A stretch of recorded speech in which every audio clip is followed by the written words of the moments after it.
Hello everybody, and welcome to my first ever video blog, otherwise known as a vlog, right? I'm new to the YouTube community, so obviously I just said this was my first vlog, right? Great start, hey? Things I want to talk about today, because it's my first video and, it's probably going to be boring. I apologize for that. The first being why I'm here even in the first place. And the second being why I have such a weird name, or YouTube name at least. My real life name is not that weird. The reason I'm here is the first inspiration came from Briley Bishop in her video Geocaching in the Park.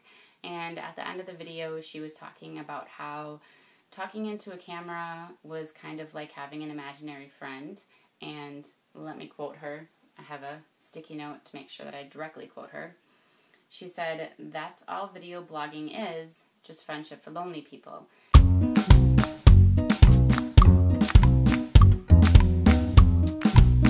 You're like an imaginary friend in my camera that's not imaginary. That's all video blogging is, just friendship for lonely people.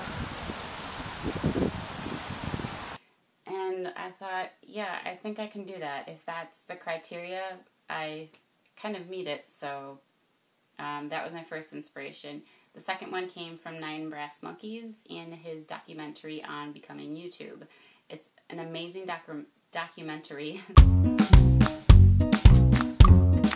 So make sure to check it out. I'll make sure that a link is posted below.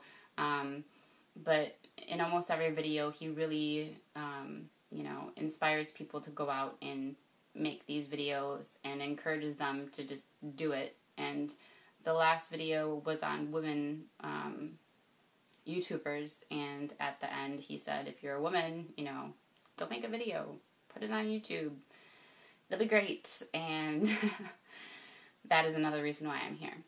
Also, I have a friend who is really supportive. His name is Anthony. And if it weren't for him, this would still all just be on paper, but instead, he gave me a deadline and said, send me your video and I'm going to post it, and that is that. As for my name, that is a little bit of explaining. The first part of it is that I've recently started a career in drug and alcohol abuse counseling, and I don't know if I was supposed to say that or not. Sure, I can say that. I'm dedicating my life to the disease of addiction, and one of the things that is a thing in, I guess you could call it a thing, in alcoholism is that sometimes when people go off the road, like if they're driving and they go off the road, cop will say, why did you swerve? And they'll say that they saw a pink elephant, and that is the reason that they swerved. Believe it or not, they are an actual hallucination that people have when they're drinking. I don't know where it comes from, but that's the first part.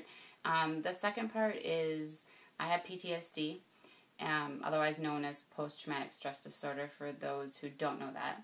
I have a blog, but the first time I ever really felt like I connected with somebody on the PTSD, or just in general, I guess, was when I read this book by Marla Handy called No Comfort Zone.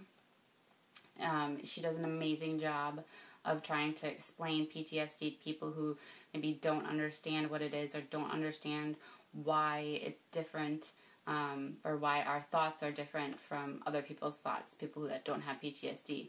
One of the things that she explained really well, I thought at least, was intrusive thoughts. So I'm just going to read real quick what she writes about intrusive thoughts. She says, everyone has memories of good and bad times and can voluntarily call up some of them, then set them aside again and live in the present. Some people dwell in the past out of choice or habit. They may relive their glory days or cultivate a past hurt. This may even get in the way of their current happiness. But this is not the same as having intrusive thoughts of traumatic events or re-experiencing them.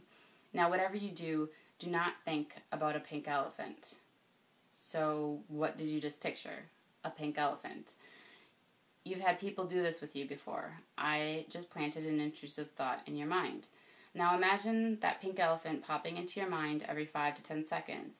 Imagine coming to wakefulness in the morning, and in that split second before you open your eyes, you see pink elephants and wonder if they're in the room. For me, the pink elephants are part of life. That was from her book. And it really struck me because she gave all these intrusive thoughts that I battle every single day, the entire day, a face, per se. So that is the second part of my name, or the reasoning behind my name, Pink Elephant Slayer, is because the pink elephants are my intrusive thoughts, and it really is a battle every day to try and get rid of them. I hate to end on such a kind of depressive note. A few things about me. I'm a huge bookworm, as you can't see behind me because it mostly just looks like I have a shelf and a half of books, but really they're my signed books. So this is my good corner of the room. I have bookshelves on the other side. Watching YouTube videos really helps with my PTSD. It helps distract me.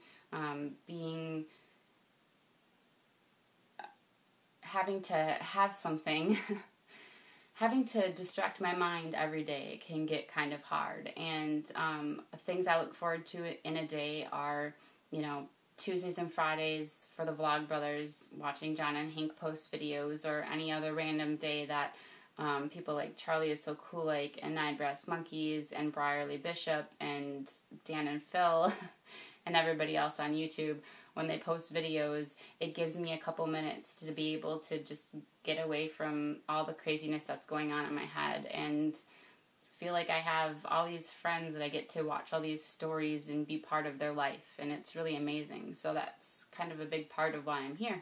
So I hope you enjoyed. See you later. DFTBA.